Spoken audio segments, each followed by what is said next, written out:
This is the I Read Comic Books podcast. I am your host, Mike Rappin. With me this week are two amazing people, Brian Murray. Hello. And Kate Scotchless. Hello. Thank you both for joining me this week. I'm unbelievably excited for this week's episode because we're talking about something that I love, and it's the greatest thing in the universe in comic books. But before we get to all that, what do I usually say? I'm going to ask the question I ask every single week. How have you been? How have comic books been? Let's start with you, Kate. I've been good. I've been busy. I moved last weekend, so this week has been a lot of unpacking and then a family wedding, which was, I have to say, super inconsiderate, getting married on the most sacred of national holidays, Free Comic Book Day. Oh, so rude. Yeah, and my friends had a freaking taco party for Cinco de Mayo as well, so I missed my favorite food, tacos, and free comics. They were really good tacos too, Kate. Yeah, don't rub it in. So, wow, Kate, I didn't realize you and I had this in common. Tacos are my favorite food too. Oh my goodness, they're the best thing ever. And so, yeah, she better appreciate it. But it was a nice wedding, and it was a quick wedding, which makes it an even better wedding. You've got to appreciate that, right? It was on a roof, so it could have been real bad if they decided, like with no shade, if they had decided not to make it snappy. Well, at least if it goes too long, it can always jump. Oh, Brian, Jesus, that was Brian. dark. Too dark? Too much? Okay. Kate, how are you? Are you okay? I think we should talk to Brian. Yeah. No, so with all my stuff packed up, I've been reading a bunch of comics on my phone. And I have like a huge backlog of Comixology books that I paid money for. And therefore, I've been reading nothing but webtoons, which are free because logic. And right. I read all of LunarBaboon, which is a series by a creator who goes by LunarBaboon. And I haven't found a name for him. He's a Canadian cartoonist. Mm-hmm. And related, it's a slice of life webcomic about living with anxiety, depression, and OCD. And is very like all about how mental illness sucks, but you can still live a good life, and kind of like sweet and relatable. And Brian told me about it. It's very that's good. Pretty nice. Yeah. That's cool. Yeah, it is really good. Webtoons really blow my mind with the like range of stuff and how popular they can be, even in the United States. We'll have to get the links to these, and I'll put them in the show notes. If you haven't read a Webtoons comic or Tapas, or I think there's another company out there, you really should give it a try, and Kate's got great suggestions, I know from experience. Well, yeah, and part of it is a lot of the webcomics I followed on their own pages forever have now made their way to Webtoons where they can monetize it more easily. And so, like, Trash Bird is on there, and Sarah Scribbles is on there. Like, all these things that I was, like, going to page by page to, or, like, following their Facebook page where they were posting their daily one. But anyway, the thing that I read the most of, I think, was I'm making my way now through Elfin Warrior, which is by A.C. Stewart and Victor Rosas II. And it's like D&D meets Squirrel Girl meets Dr. Aphra. And it's so much fun. About a young and optimistic elf and his hardened Uncle Hector, who's a reformed, air quotes, criminal. And they run into a girl, Gilly, who wants Hector to teach her how to be a criminal and is very enthusiastic about it. It's just a lot of fun. It's very silly. I'm very happy that you told me about this comic because I love it. I love it to death. Oh, I good. did. I think I'm like 20 or 30 chapters in or something. It's great. Oh my gosh, I think you're farther than me now. Oh, okay. Sorry. My problem is it's on my phone, so I lay in bed, and then it's so easy to read because you just like swipe up, swipe up, swipe up. Oh, next chapter. Cool. Swipe up, swipe up, swipe up. Yeah, and the chapters are so short that just one more is just like lasts for like 3 hours. And you're like, just one more. Exactly. So everyone should read Webtoons. I really can't advocate for it enough. There's something for everybody out there, no matter what you're into. It's all cartoony, like webcomic-y, and sometimes kind of manga-y, but on the whole, it's very, very good. What about you, Brian? How have you been? How have comic books been? All that. I've been good. I'm just trying to catch up with my life. I don't know. Gotcha. I started a new job a couple weeks back, which is very exciting, but it does mean that I'm dead most of the days. Jeez. I wake up and work all day and then stay up until 1 or 2 in the morning anyways because I don't know why. I mean, hey, I do the sure same a thing. Doctor does. I finally dug into my backlog of comics this morning, so I checked out Aliens: Dust to Dust #1 and the new. I don't know if it's Avengers: Earth's Mightiest Heroes #1 or Earth's Mightiest Heroes Avengers #1 or just Avengers, but it's a new Avengers #1 that came out, so I checked that out. Mm-hmm. Got some of my library books. I read Star Wars Kanan Volume 2, which is cool. It's giving me some more backstory on that wonderful trash man from Rebels. Mm-hmm. East of West Volume 5 continues to be a real, like, weird, gory sci-fi future western. And then I picked up Exiles #1 while I was at the shop on Friday. That is Saladin Ahmed, Javier Rodriguez, Alvaro Lopez, and Jordi Belair. It's basically this magical space MacGuffin is teleporting Blink through time and space to build up a team. Something that you find out at the end of the issue is the zombie head of Galactus, is consuming the multiverse. Blink has to team up with Grimdark Miss Marvel and Chippy Wolverine to save all of reality. Yep. I don't know, it seems like it's going to be kind of goofy and fun, which is exactly what I want from a comic book. So I'm definitely going to pick up the next couple issues and see where it goes from there.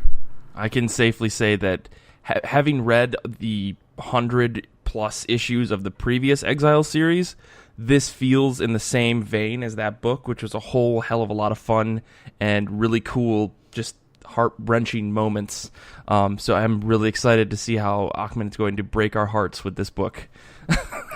Yeah, the only thing I'm concerned about is the Chibi Wolverine. Oh, yeah. Because if it's anything like Spider-Ham from the Spider-Verse series, it's definitely going to be the worst part of this entire series. Yeah. But I say that because I'm a jaded, almost 30-year-old with no joy in his heart. So take that for what it is, kids. Mm-hmm. What about you, Mike? What have you been up to? I'm pretty good. My brain is slowly recovering from just a weird sleep schedule when I was in Seattle, where I was staying up until like 3-4 in the morning Seattle time, which is like 6-7 a.m. Eastern Standard Time. So I feel like I finally got back into my rhythm of sleep, but nonetheless I've been just working and feeling dead and been going out like every night, not like drinking or anything, but just like I've had events or something every day this past week, so I didn't have a lot of time to read things, but I sat down and read a couple of books like on Wednesday night. I read All New Wolverine number 34, which I said was maybe the last issue of the series last week. This upcoming issue, All New Wolverine 35, is the last issue. I couldn't keep the numbers straight. I read Kill or Be Killed number 18, which was great. The surprise at the end of this book was that, this is a limited series and it's ending very soon. So I'm excited to see how this book wraps itself up. I read Astonishing X-Men number 10. I read Snotgirl Volume 1 for a book club that I'm in. I read Haikyu Volume 4, and the book I actually want to talk about is Coming to Me number 2. This is from Vault Comics, written by Zach Thompson and Lonnie Nadler, with art by Peter Kowalski. And all I can say is, I think I talked about number 1 on the show before. If you don't know what this book is, Coming to Me is a series about this modern world where this new sort of system of understanding human thought has been developed, where you connect two people's brains together and one person can literally go inside and exist inside of another person's mindscape, and you can understand their memories and see things through their eyes. And the craziness at the end of the first issue, which fucking floored me, was that our main character, who's the creator of this system with another technology focused person or whatever, he basically does this mind meld with this woman, and her body ends up dying while she's inside his head. And so now she's stuck inside of his head, and so the story keeps going in this fucking crazy, insane speed of pacing to develop what's actually happening. And all I can say, like, I don't want to spoil this past issue because everybody out there should go read this book. Like, whoever greenlit this book at Vault is a fucking genius. Like, this issue and the first issue slapped me in the face just with their momentum and pacing, and every single page turn, it was, if I wasn't reading it digitally, I might have ripped the actual book with excitement because I was so, like, looking forward to what was coming next. It's so well developed. Peter Kowalski's art is unparalleled. Like, I read his stuff before. His characters kind of look samey in the same way like Sean Phillips' art looks samey, but it does not harm the book in any way, shape, or form.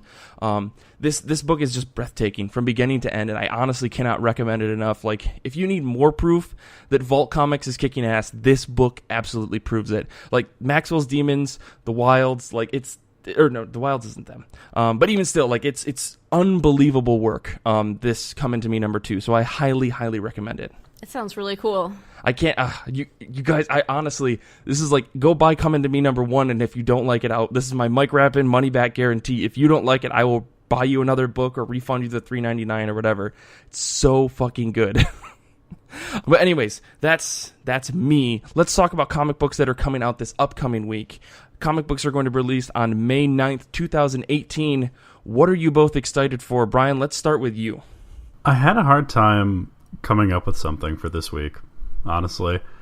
That's not to say that there's nothing this week that I'm looking forward to, but it was hard to find something I was really excited for.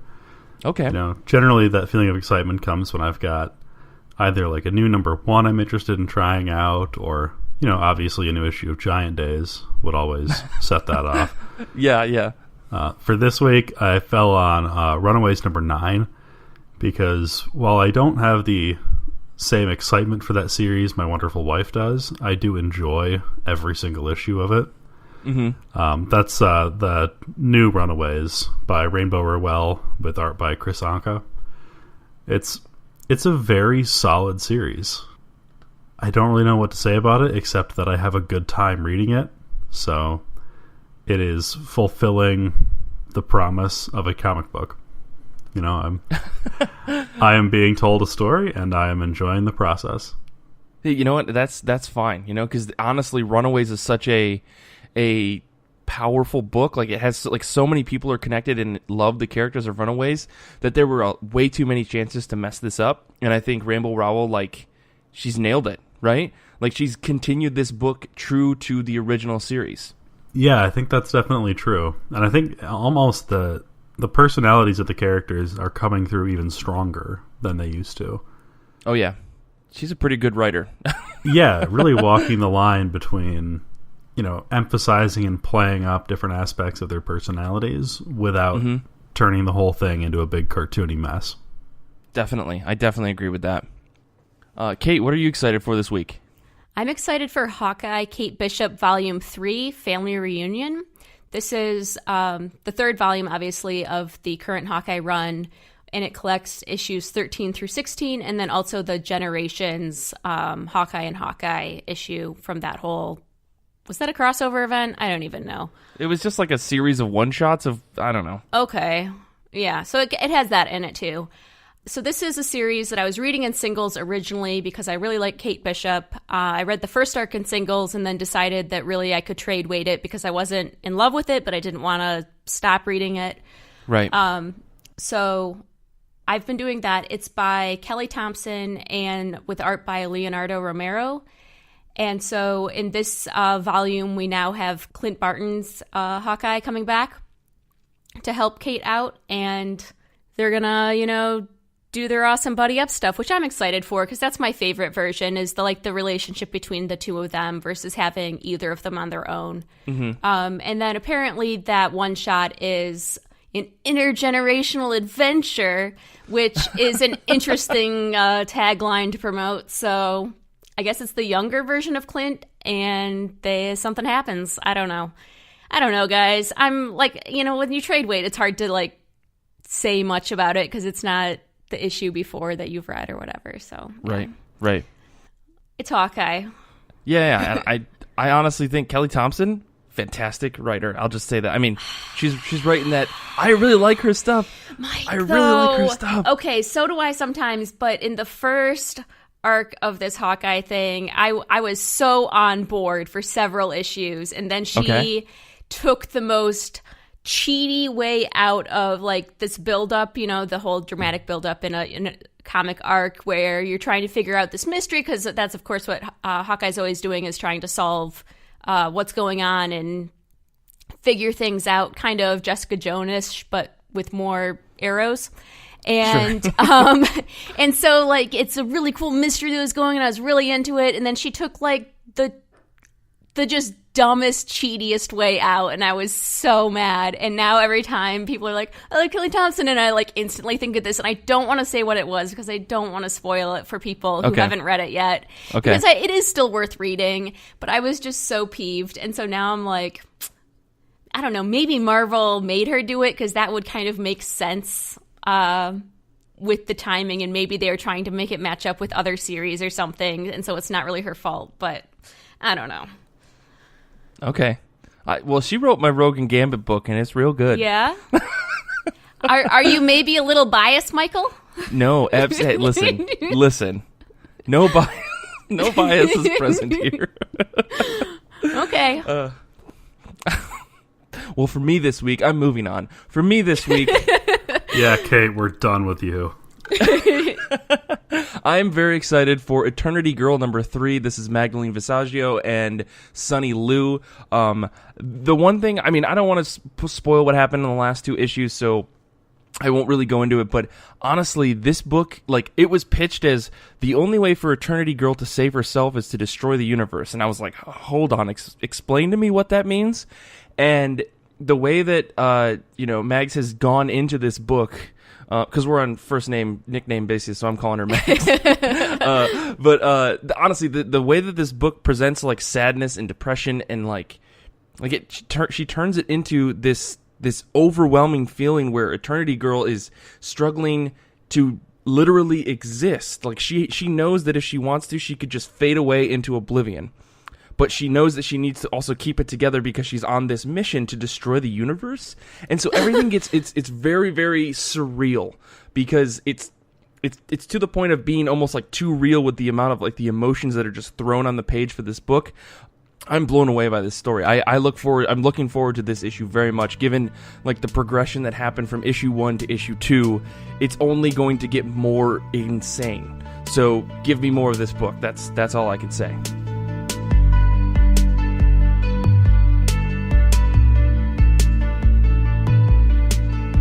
Hey gang, Mike here.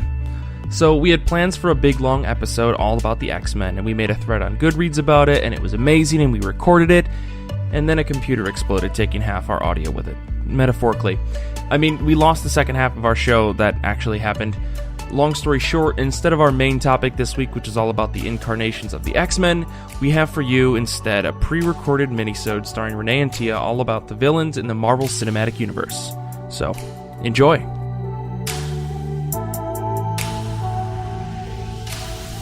So, Rene and I talk a lot about the MCU, the Marvel Cinematic Universe, which I know technically isn't comic books, but I feel like if you read comic books, it gives you a slightly different perspective on these movies than if you are just a fan of the films. So today we're going to do a little mini-sode where we talk about specifically the MCU villains.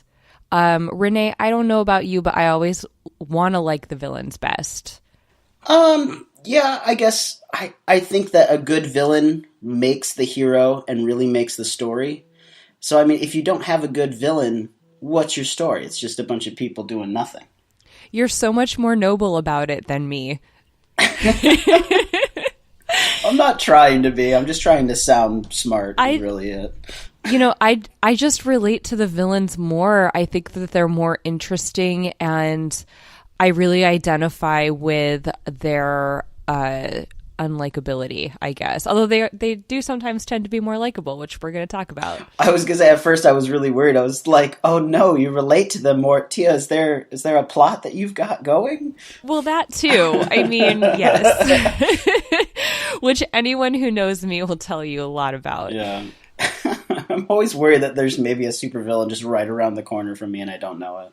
But I do think, and I want to talk about this, we can get into this, I do think that there are some villains who, even though they're bad, they're like, there's reasons why they're bad that I don't know. Like, well, we can get right into that. I think that Loki and Bucky are good examples of... Sebastian Stan once described the Winter Soldier as an antagonist, not a villain, which I think is a great way of putting it. Maybe less so for Loki, but, you know, they're sort of circumstantial villains. Yeah, I sort of get that. Like, it's, they're evil, or they're going against the protagonist due to situations outside of their control, at least in Bucky's case.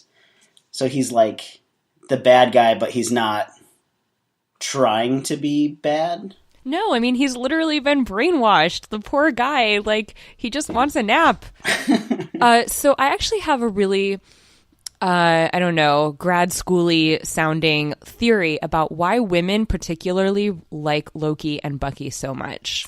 Do tell. So in the Avengers, less so in the first Thor movie. In the first Thor movie, like, Loki just, like, straight up is a dick. There's really no way getting around that. He tries to kill all of his friends, like, a lot, and his brother. And there's just, you know, he is traumatized by, like, learning he's a frost giant or whatever, and his dad doesn't love him. But, like, yeah. Anyway, but in the Avengers, it's very clear to me that he is possessed, or somehow, like, his own free will is being overridden. Because if you look at the parallels between him and when he is controlling Hawkeye, like, not that I want to give Joss Whedon even a modicum of credit for being, like, clever or subtle, but it is there. You know, like, cognitive recalibration and like the way that his eyes glow and stuff like that. Like, I really think that in Avengers, I mean, like, Loki's a dick, but I don't think he's a genocidal dick. I mean, that could also be tied into the fact that they're seen as gods, and they've seen humanity die out before. So what's one human life to them, really? Because that's how, like, all the gods are in mythology, unless the human has proved to be, like, worthy in battle, and then they're like, oh, you know what, you're worthy to take to Valhalla. Otherwise, they're just kind of like, it's, you know, what's a human? No, but think about this. So Loki tried to kill himself at the end of the first Thor movie, right? He just throws himself into the void. So what happens between that and him getting in league with Thanos? Like, probably some messed up stuff. You know, probably. And so he's traumatized, he's weak, he's really in a vulnerable place, and then he gets, like, in league with this really powerful Titan. I don't know. I think there's a lot of subtle things there that show that Loki is not entirely controlling his own actions in the Avengers, and then after he gets, like, Hulk smashed, he basically concedes to them, you know? So anyway, so that's an interesting thing to think about, because it kind of reminds me of, like, sort of the way serial killers get apprentices type thing. Like, it's a powerful, person taking over someone who's vulnerable and then showing them their way of thinking. It sort of gives them their own power. I never thought of it that way, but that's kind of, or even just preying on their, like, vulnerabilities and their perceived lack of power and autonomy. And that's where I get to my theory. It's that women can relate to the fear of losing their bodily autonomy. Like, that's a very real and present danger for women just walking down the street. And if you look at Loki and Bucky, like, in Bucky's case, he literally had nothing to, like, he just was a victim of this situation. And then with Loki, though, it's almost more like the kind of situation where you're like, oh, you were sort of asking for it, because you know what I mean? But then you would never say that to someone, because that's messed up. Like, no one's ever asking for it. So even though Loki was, like, a dick and, probably needs to, like, go to therapy with his family, I have a hard time, like, blaming him for everything that happened in Avengers, because to me it seems very evident that he is being controlled by Thanos in that movie. I mean, I see that, and I think that the mind blown, by the way, just blew my mind. But also in Thor, I watch Thor a lot with my family. Like, if we have no idea what to watch. The first movie? Yeah. It's a great movie. I love it. He's like, do you want to watch Thor? I'm like, yes. Kenneth Branagh knocked it out of the park with his direction and that style. Yeah. Oh, so good. Yeah, so good. But I watch Thor a lot, and just even, like, you know how you said he's a dick to his friends? But his friends are completely dicks to him. They are. They don't know all that stuff that's going on behind the scenes or whatever. And, like, I think it's Volstagg that's like, what happened? Silver tongue turned to lead. They're so mean to him without any context of the story. And you're just kind of like, what the hell? Like, so it sort of seems like, sort of they're Thor's friends and little brother is just tagging along. Absolutely. And then also, like, imagine being raised in this world where these hideous monsters are literally just like the worst thing. Like, for fun, like, let's go like fuck with these, frost giants. And then you are one. Like, you literally are the thing that, like, your whole family hates. And his speech to Odin in the vault. Yes, see?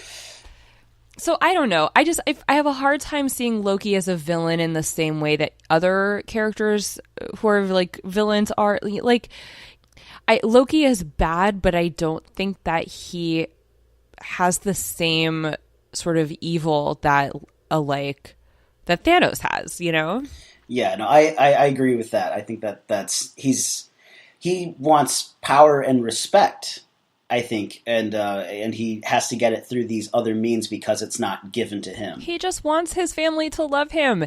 Yeah. In the Dark World, when he finds out that Frigga's killed, that is another scene that just breaks my heart, like right up there with the vault scene with Odin, because, like, it's clear that he had a closer relationship with her. And I've seen some interesting sort of analysis around Tumblr mostly about how, magic is typically a feminine power. And so that's another way that Loki is kind of feminized. Not only does he have this implied lack of bodily autonomy in Avengers, but he also, his power is this kind of is coded more feminine, and also just like his body type, like everything about him, like especially compared to Thor, it's less masculine, less powerful in a sense of strength. And so I don't know, like I realized that the Tom Hiddleston fangirls got really obnoxious there for a few years, but I think that there's a lot of interesting stuff to unpack about Loki as a villain or as an antagonist and why women loved him. Yeah. Yeah, and then there's the whole that he can also be gender fluid thing that's discussed in the comics and not in the movies, and I wonder if they're going to eventually go into that. But who would you cast as Lady Loki? That is a tough question. Eva Green. Okay, discussion over then. Marvel, call me. Like, I was thinking about it, and my first thought was Tilda Swinton because of her job in Constantine as a female version of the Archangel Gabriel. Right. But then, she was in Doctor Strange, so I was like, that can't be it. And then nothing else came to mind. But then you said Eva Green, and I was like, done. Yeah, that would be good. I would love that. Perfect casting. So in the Angelic or 10th Realm, its original Sin mini, there's a great scene where Odin is talking about how he loves his son Thor and he loves his daughter Angela and he loves his child Loki, who's like both, son and daughter. And I just thought, like, God, can they please put that in the movies to like have, or because like in the comics, Odin is a dick, like always, but in the comics, I feel like he's a little more nuanced, and they just, I don't know, he tries a little harder than in the movies where Odin is just a straight up dick. All right, so we've talked a little about Loki and Bucky, who, are kind of make a spectrum of a separate type of villain in the MCU. And they're also, they're in multiple films. They have a stronger kind of character arc that's built up. We talked about Doctor Strange when we mentioned Tilda Swinton. And part of, I think, what brought this topic about is that we were talking about how Kaecilius and Ronan, the accuser from Guardians of the Galaxy, shop at the same Sephora and basically are the same person. Yeah, I think that was the consensus, that they are sort of in the movie, but we don't ever really feel that they're present, I guess is the term. I mean, they just don't have any personality at all. Their motivations are the exact same. They're like religious zealots or whatever. And, you know, I understand using those kind of tropes as a shorthand when you don't have a lot of time to develop a character. Like if you say religious zealot, that means enough to people, presumably, that they can fill in the gaps for that character. But I don't think that it really ultimately does enough to make them a worthwhile character to be interested in. Yeah, I mean, there's also a lack of character development in that, because most of the time religious zealots have reasons for their strong connection to their faith.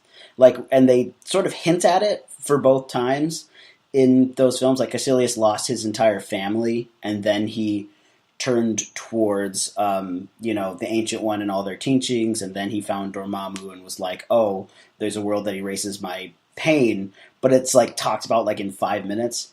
And I think with Ronan, it was that like for a long time, the Kree and their religion went against, being with Xandar, and then for his country just to sign a treaty. But again, that's brushed over really quick, and you're just like, oh, he's a crazy person. And there's no actual depth given to those stories. And I feel like Marvel just tried to cover that up by hiring really good actors to portray those villains and hoping that it would just bring out a strong performance that the audience would just be like, yeah, good, great.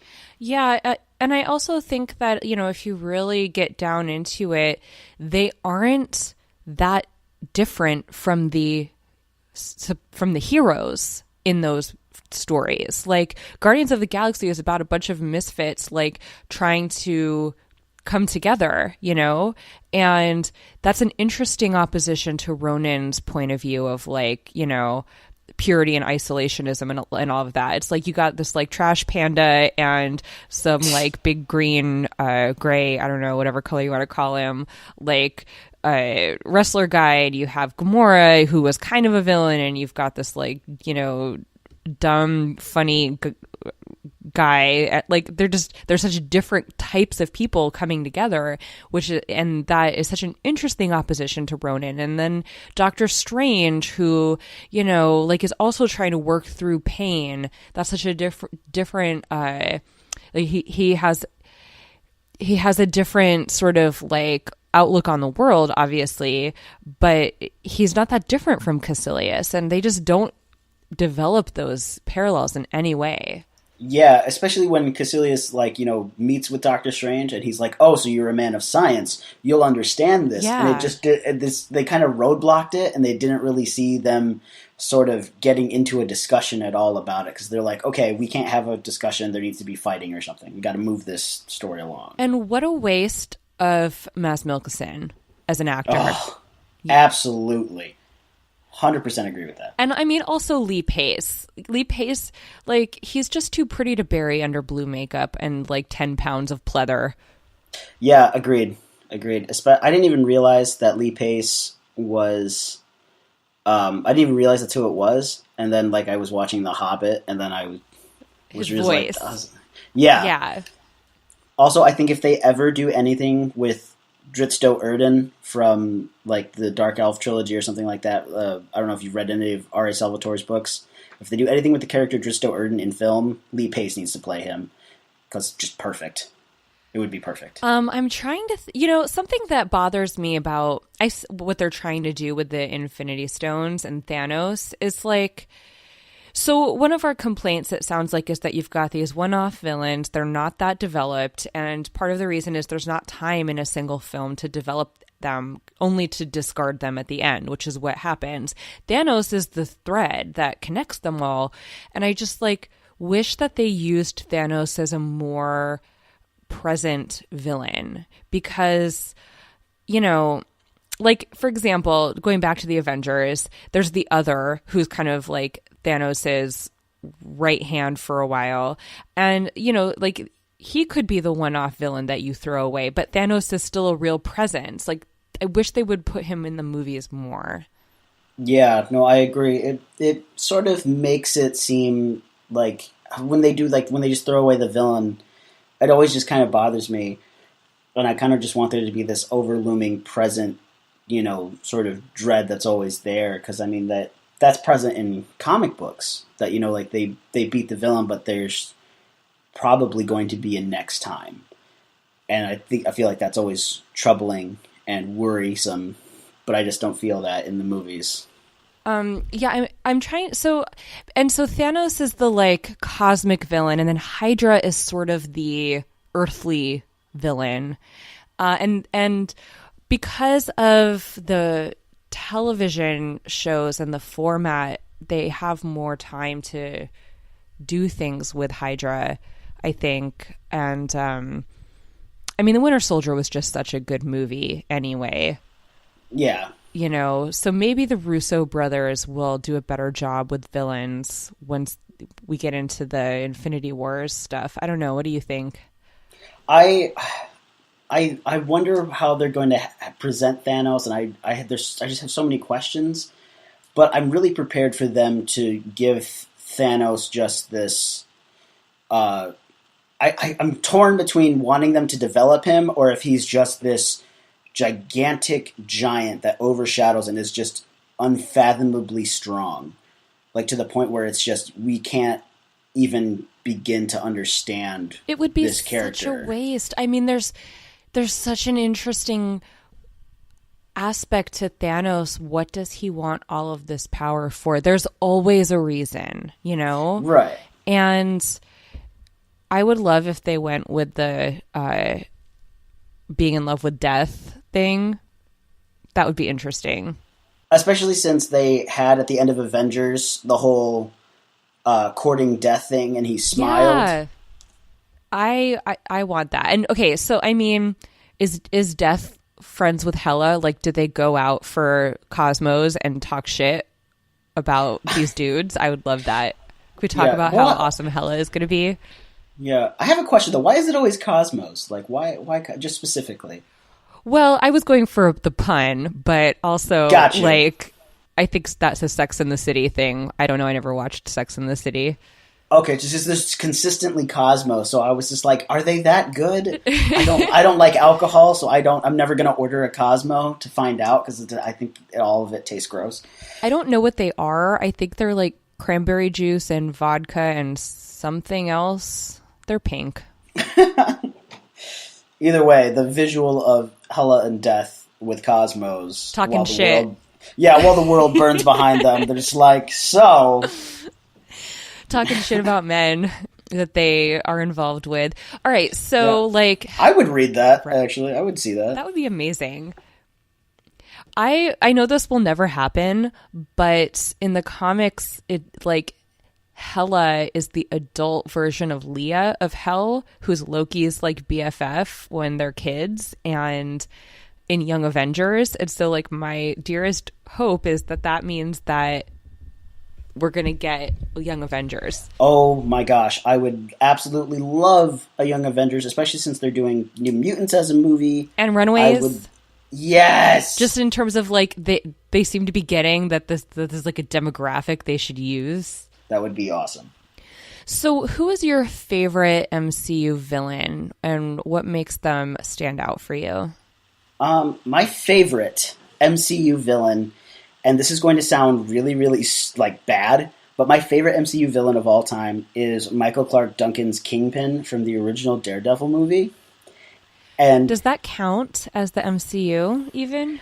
Probably not, but the thing is, I feel like it's utterly remiss to leave him out. Like, if anything is to be remembered that movie, it's that Michael Clarke Duncan got to be Kingpin, and that's the same reason I put for the Green Lantern movie with Ryan Reynolds. Like, that movie is garbage, but Michael Clarke Duncan got to be Kilowog, and I think we all needed that at some point. I'm gonna say that does not count, because that's not the MCU. But if you had to cast him in the MCU as a villain in something coming up, who would you cast him as?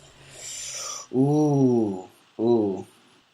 That's a tough one, because the thing is that I really wanted him as he was such a good Kingpin, and he's so fantastic. He's a big guy, so I would have him. You know what? I would probably voice him as Surtur. That would be awesome, though. Yeah, and I know he's from the looks of it, he's going to be in Thor Ragnarok, so they probably already have a voice for it. But I think that would have been the perfect one. Either that, or have him be like just some kind of Thor villain.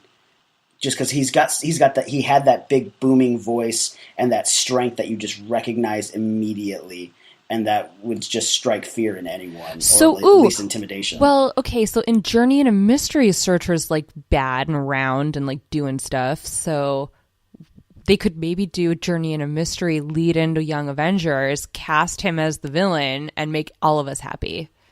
Well, they can't cast him because he's dead, but you know, is he dead? I don't know. Yeah, he had a heart attack a couple of years ago and passed away, which makes me very sad. Could they CGI him? Like his voice or his face? I don't understand. Can they do that? Well, yeah, they could just do like a whole. They could do him. They wouldn't have to like put him in a costume, you know? Yeah, I guess. I guess if we take Michael Clarke Duncan out of the situation, I guess my favorite MCU villain would have to be Loki. Then I guess Loki or Hydra, just as a whole. Yeah, but, I mean, what about you? I feel like you were going to say Loki, though. I mean, but I have such a hard time casting Loki as a villain, honestly, because of reasons that we talked about. I really think that Hela, like, I haven't even seen this movie yet, but just based on the trailers, like, you literally cannot be cooler than Hela. Yeah, I think casting Cate Blanchett as Hela was perfect casting choice, too. She's just so evil. Yeah, like, even when she was Galadriel, I didn't fully trust her because there was something so eerie about her that I was like, is she a villain? Yeah, she has a kind of otherworldly face. It's just like there's something about her face and her voice and her presence that makes you feel like you are not important to her. Yeah, you know, I think that's exactly it. And so in the comics, I mean, Hela, again, she's not a villain so much as she just has a really specific job to do that, you know, like doesn't make her very popular. Yeah, it's kind of like that same thing with Hades in mythology, and I guess technically in the comics too, because Hercules is in Marvel Comics. So I guess gosh, who would we cast as Hercules? Oh, so many pretty choices. Jeez. I don't think Dwayne Johnson, not The Rock, because I mean he already played Hercules, and while that movie's fun in its own right, I don't know if I would want to see Dwayne The Rock Johnson as Hercules again. Anyway, but he's not a villain. He's a precious sweet boy. Yeah, he is. He's yeah. Who would you cast as Hercules? I'm just curious now since we're on the topic. God, I mean, I would really have to think about that one. I don't know. I kind of would want an unknown, maybe like an actual like Greek actor. Oh, that would be funny. Are there any Greek actors? Probably. I mean, it's a whole country. They probably have their own industry, assumedly. I mean, maybe. Anyway. But he would, he's not a villain. Although I think that in terms of my favorite villain, probably Pierce from Winter Soldier. Oh. No, that's a great one. Yeah. You know, he just is he's just such a fuckface. Like he just is. Yeah, no, I get that. And Robert Redford really he nailed that. You don't trust him at all, despite the fact that he comes off as such a nice guy for like 15 minutes. Like just later, you don't. No. He's a user. He's a politician. He just like has no conscience, has no soul. He has no humanity. The way that he treats people, the way, you know, and like anyone who like starts talking about greater good, I'm like, fuck you. The greater good. Yeah, no. Yeah. I think I'd have to change my answer because I completely forgot about this. I forgot that Spider-Man is in the MCU now, which I don't know how I forgot. But I would have to... I'm changing my answer to the I don't know to the Vulture from Spider-Man Homecoming. Oh, I haven't seen that one yet. Oh, it's so good. Michael Keaton is fantastic. Right. Yeah, see. The Keats. I just don't care about Spider-Man, like, at all. What? I just don't care about him. Why? He's just, like, such a boring white guy. And I'm just bored of them. I get that. I understand. I also don't care about Iron Man, like, at all. Oh, I don't give two shits about him. He's a rich white guy. I don't like those at all. Yeah. Screw Iron Man, but I love Spider-Man, and maybe it's because in the original comics, like and now he's always struggling with being poor and being a superhero. Mm-hmm. Yeah. No, and I like that. But I'm trying so hard not to fly off the handle because Spider-Man's like my favorite, and like I could list off like 1,000 reasons. But I get that not everyone loves Spider-Man, and that's fine. Every comic book guy who's ever been a dick to me loves Spider-Man and is like, and I think that I just have this like contrary fuck you Spider-Man because I associate him with these like, you know, gatekeeper guys. You know, I respect that. Actually. You know, like, fuck you, Spider-Man. But I would like to see Michael Keaton as a villain. Do they give him anything more than they gave Ronan or Caecilius or, you know, like, I love it. Before the episode we started talking, we literally couldn't even remember the movie Caecilius was in. We're like, these are such throwaway characters. Yeah, no, in Spider-Man Homecoming, the Vulture, they spend a lot of time getting you to understand where he's coming from and just sort of like what his purpose is, what his drive is. And so they spend a decent amount of time explaining why the Vulture is doing what he's doing. And they also changed it from the comic book, which is fantastic. I understand why they have to do that, but like, I was just thinking about Malekith, right, in the Dark World. Another, like, super boring, overly made up, one-dimensional villain. Malekith in the comics is fucking awesome. He is, like, sass master extraordinaire, hilarious, like, flamboyant, awesome character. And I just don't get why they discard everything good about the villains from the comics and just give us these like cardboard cutouts in the movies. I think it's because they're throwaways. Although in Spider-Man Homecoming, they don't do that. They actually, by changing him from his comics, because in the comics the Vulture is kind of like, you know, one-dimensional. He's a rich guy that doesn't want to die. Oh, and in this, they give him a purpose and a reason, and it's really, really done. And Michael Keaton blows it out of the water. I would say watch Spider-Man Homecoming purely for the Vulture and Michael Keaton, but it's a pretty enjoyable movie as well, just overall. Fine. I was like you don't have to, but I'm like it's a good movie, and there's good reasons. I don't want these years of dickish dudes to ruin Spider-Man for you, Tia, because like I mean he wants to love you.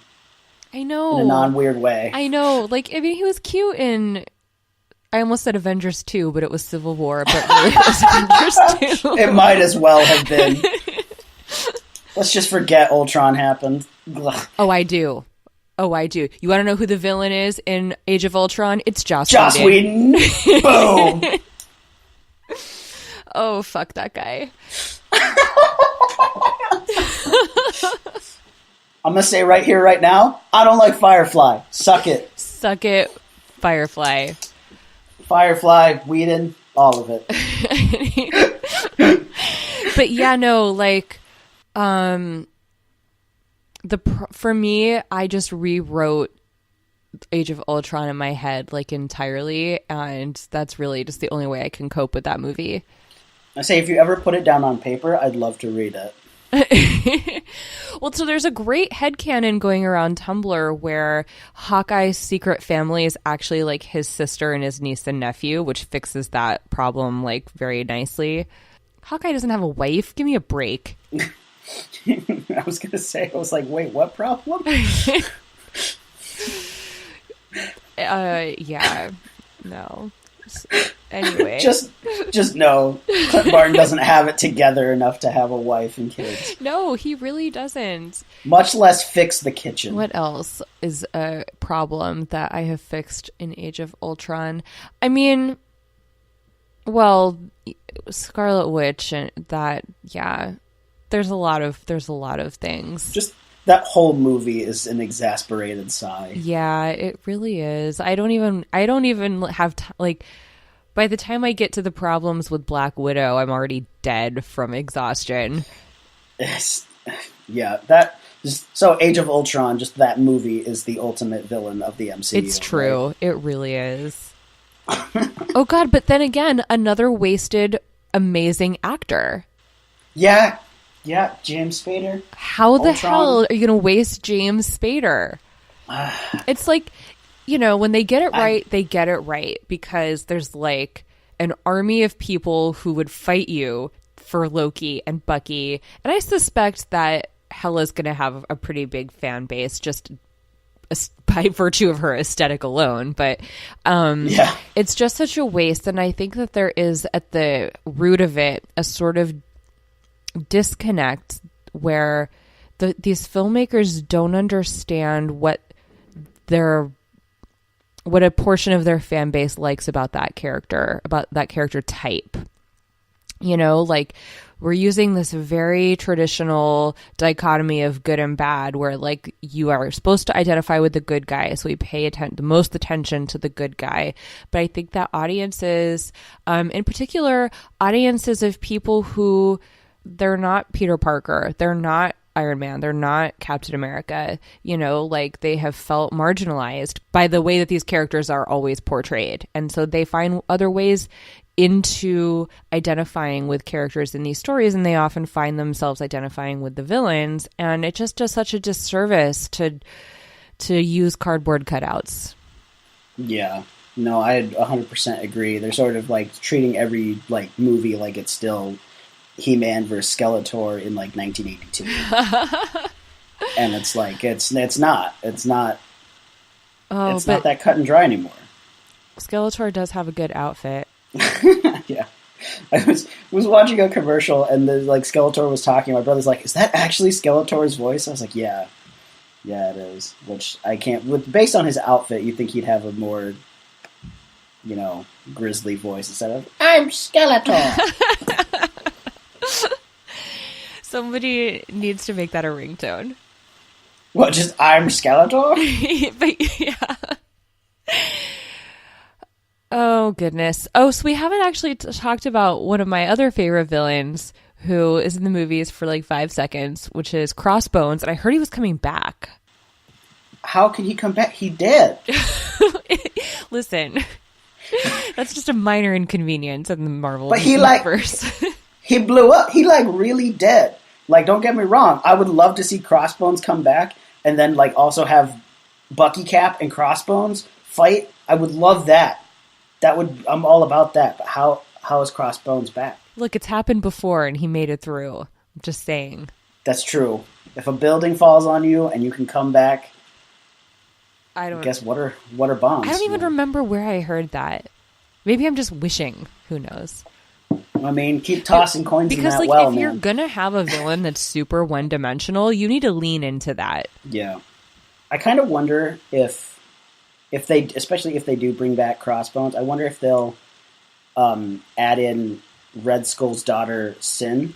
Yeah, that would be cool. Oh, I like this. I would love to have her in the MCU. I would be all about that because she's such a great character. Marvel, call us. We have ideas. For real.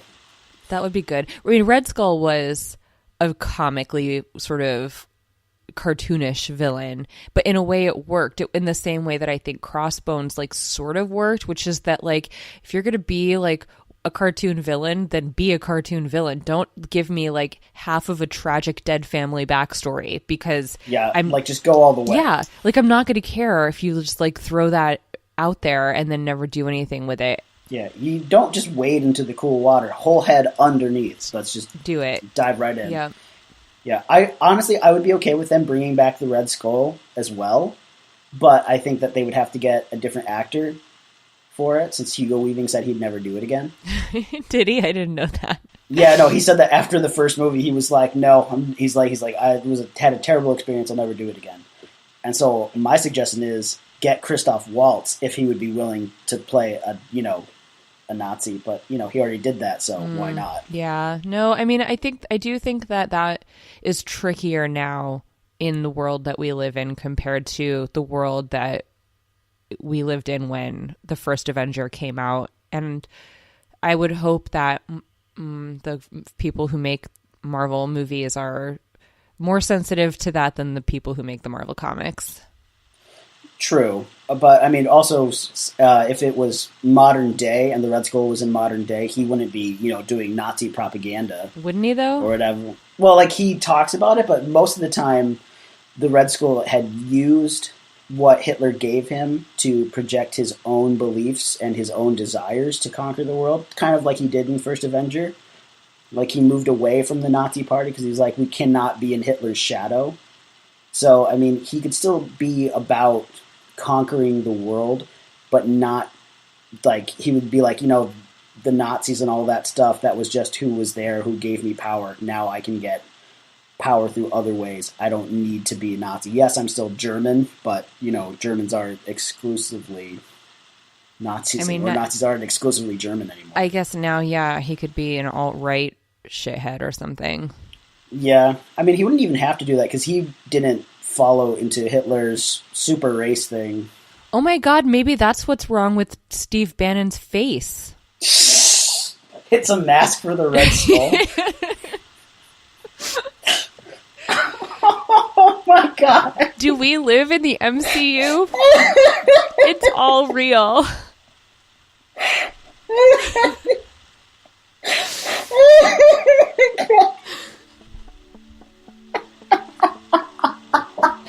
I broke Rene. I'm sorry. Oh shit. I think we should end there. Yeah. Oh my god. Cool. Oh my god. That was fucking brilliant. Oh my god. Keep an eye out for the Infinity Stones, kids. Oh my god. Oh, Tia, I'm crying. That was good. Cool. Well, I think that should be our ending. That wraps another episode of I Read Comic Books. Thank you for listening. You can follow everyone on the show this week on Twitter. You can follow Brian at Brian Head. You can follow Kate at Kate Scotchless, Tia at Portrait of Madame X, the fancy French way. You can follow Renee at RedRieger29, and you can follow me at Mike Rappin. The show is also on Twitter at IRCB Podcast, where I'm posting things all the time on the internet about comic books, as well as polls every Sunday. This week, our poll was what was the best free comic book day book, and we picked all winners, so it's going to be tough. You can also check out the Goodreads group, where we have weekly threads and the Book of the Month votes and nominations. This week's thread was actually about what we were supposed to talk about. What is your favorite incarnation of the X-Men? You can also check out our website, ircbpodcast.com, where we have our pronunciation guide, all of our episodes, as well as merch, t-shirts, pins, stickers. Go buy one. You can email the show at ircb@destroythecybe.org. Send us your vegan chili recipes. We want to know. Paul is excited. Infinity Shred does all the music for this show. They are the absolute best band in the universe. Xander is a golden ball of energy who graces our presence once a week to edit this show and then flies back to the sky. Like I said, he edits the show. Until next time, thank you so much for listening, and I just want you to read more comics.